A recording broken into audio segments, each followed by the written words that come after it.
And proceed. Proceed, the Okay, Governor thanks a lot. Waititu. I know all of you know me. I'm Waititu, and having been around for a long time, from a councillor to governor, there are some issues that I have observed that I wanted to make some recommendations. One of them is on education.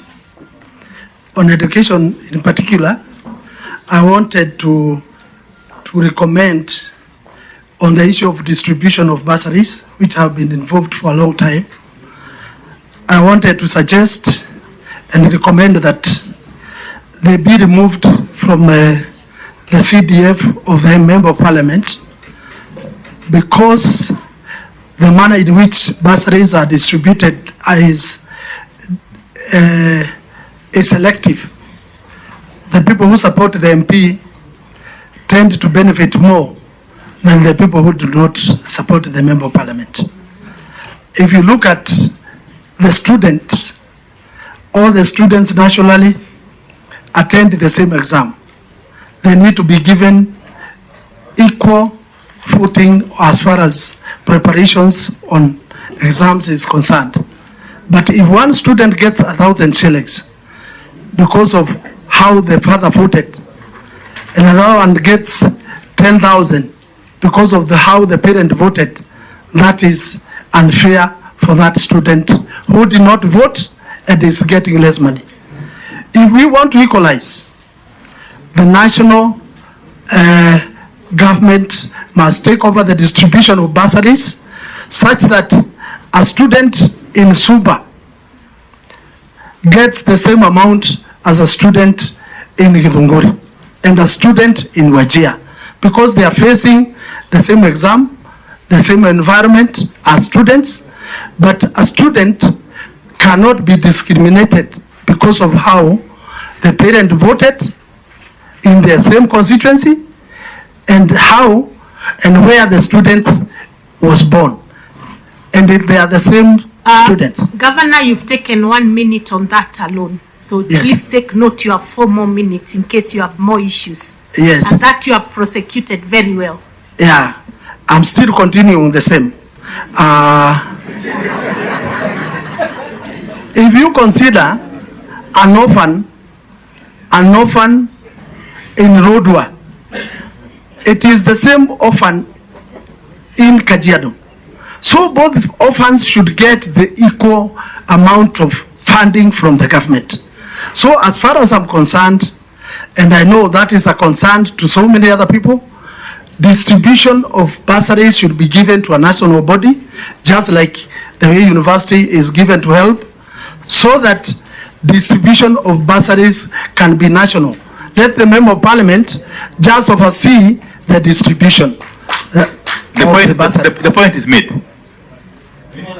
Honorable Waititu, any other issue? Any other issue? Yes, I have. This is only one now. Yeah. Yes. Having gone through the impeachment process as a governor, and also having been a Member of Parliament, when the Kenya Constitution 2010 was enacted in Parliament, I know very well what the initial intention of the drafters of the Constitution was when the impeachment was enacted in our Constitution. First and foremost, it was meant to check the excesses of the governors in the counties. But the drafters of the Constitution did not do or did not intend to hear or even to imagine that it was going to be used politically by some other leaders. But as it is now in our country, and as it happened to me, when I fall off, when I went into the bad books of the regime that was there, they drafted and planned and on how to get me out of office. And that will happen to so many other governors in future. I think there's a proposal, Governor Waititu. My proposal is... No, I'm just suggesting to you, the Council of Governors was before us. Yes. And they addressed the same issue. What they are proposing is that we tighten the knots on the impeachment process, but also make it 2 years, was it? What were they suggesting? We push on the governors for 2 years, at least for them to form the government to perform. What would you say? My issue is different.